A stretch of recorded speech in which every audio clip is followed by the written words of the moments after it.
Hi everyone, I hope you're well. This is CoinsKid, just going to into Bitcoin, big up the CoinsKid crew. So right now, please do follow me on Twitter. I do post loads of content on there because it's easier for me to post the content on there. The link to the Twitter is in the video description, okay? So I did post this a while ago on Compete. This is one of the altcoin projects that I'm looking at right now. This is a good little project, okay? I think we was trading up here around about 0.2 and it was coiling up, and I noticed that we'd melted through this resistance just here, okay? So I actually put some orders in down here. This was my buy zone, this purple zone down here, and you can clearly see on that big crash that we had, we came all the way down to it, beautifully tapped into the buy zone, and right now we're starting to come back up, okay? So I got some lovely little bids in down there, and I'm currently about 59 to 60% up on those bids. So it's amazing, okay? And it's all about support and resistance. Like I said to you, resistance becomes support, support becomes resistance.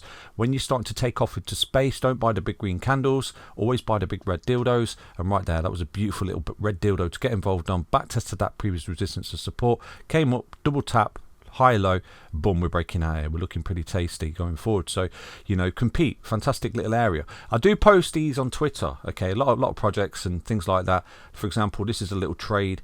We're potentially looking at Bitcoin. We've got this kind of downtrend here, a little bit of capitulation there potentially. Got this kind of 5-wave structure. We've got the 1, the 2, the big 3, release 4, boom, 5. The wick at the bottom is showing a bit of strength, potentially putting in some kind of 1, 2. This is a 3, potential for retrace. Cannot lose that high. If it loses that high, you're invalidating the wave structure right there.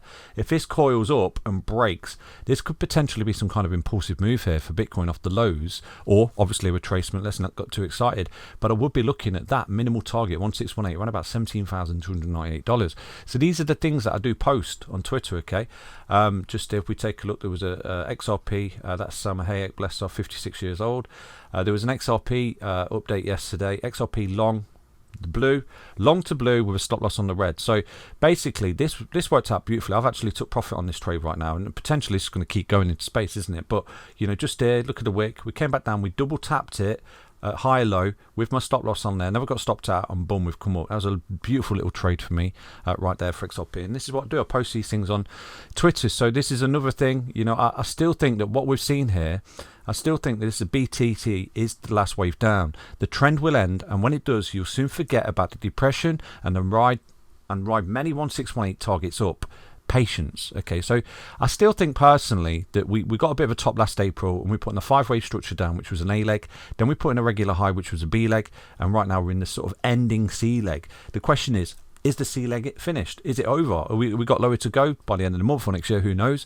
But what I'm looking at, regardless of that, is the fact that I think we are in the C leg, okay? And the confluence to that is what I've shown you yesterday with the DXY right there.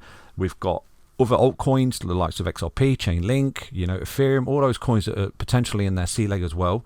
Not bullshit, not hopium. They came up and made a lower high, a lot of those projects, which is what Bitcoin should have done. It should have made a lower high and got rejected. But the FTX, the GITs right there, they spoofed the markets and dragged and drained the dregs out of the market right there to put in that irregular high, in my opinion. That's why we've seen that B leg high, okay, and a regular high.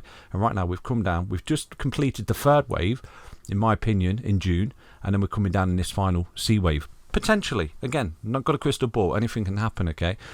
So if we take a look at this particular scenario, what I'm looking at for Bitcoin right now is just basically one thing. Where is it? The seasonality, okay, the cycles. So if we are just in these 4-year cycles, then theoretically, from the start of January 2023 to the end of the year right there, we should see appreciation in Bitcoin. If we don't, then the cycles are broken, aren't they? And it really is that simple, and we have to pay attention to that data going forward. So for me, like I said to you, I'm just kicking back and relaxing. I'm waiting for Bitcoin to do whatever it does, but I'm looking to load up come the new year, just load up on Bitcoin. Hopefully carve out that structure, hopefully start to validate the bottom going forward, which is what I'm beginning to see on some of the altcoins, okay? Like I said to you, you do start to see that first on the altcoins.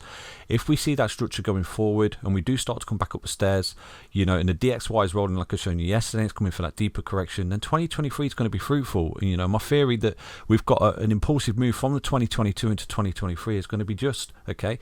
So again, not got a crystal ball, anything can happen. If we break the cycle, then the cycles are broken. But one thing I'm looking for is appreciation over the next 3 years, year start to year end for Bitcoin. If we get that, then the cycles are not broken. We are in the 4-year cycle, and we're looking at beautiful beautiful opportunities in the altcoins going forward, okay? And it's just rinse, repeat cycles for Bitcoin. So yeah, the trade I'm looking at right now, like I said to you at the moment for Bitcoin, without diving into the charts, is theoretically, if we can hold this low at the zero fib at $16,002, then potentially this is an impulsive 1, corrective 2, impulsive 3. We'll look at some kind of retracement fall that holds this high, roughly around about $16,200. If we can hold that and start to break out here and break this orange line for Bitcoin, okay, come to your charts. If we break that, then I think we're looking at a beautiful pump to around about the 1618 at $17,298, where again you'll start to put in some kind of larger ABC correction right there for Bitcoin going forward, okay? And we could begin to sort of get excited about the potential that the bottom is actually in right there for Bitcoin, okay? So that's just a little update for you on Bitcoin. Remember, you can do all this. You can trade this long, you can go short, whatever you want to do on Bybit or BitGet. The links in each and every single video description. Yesterday I made money on XRP riding it up. It is what it is. Take care, everyone. Back soon with another update on Bitcoin. Stay healthy, stay strong, stay tuned. Bye bye.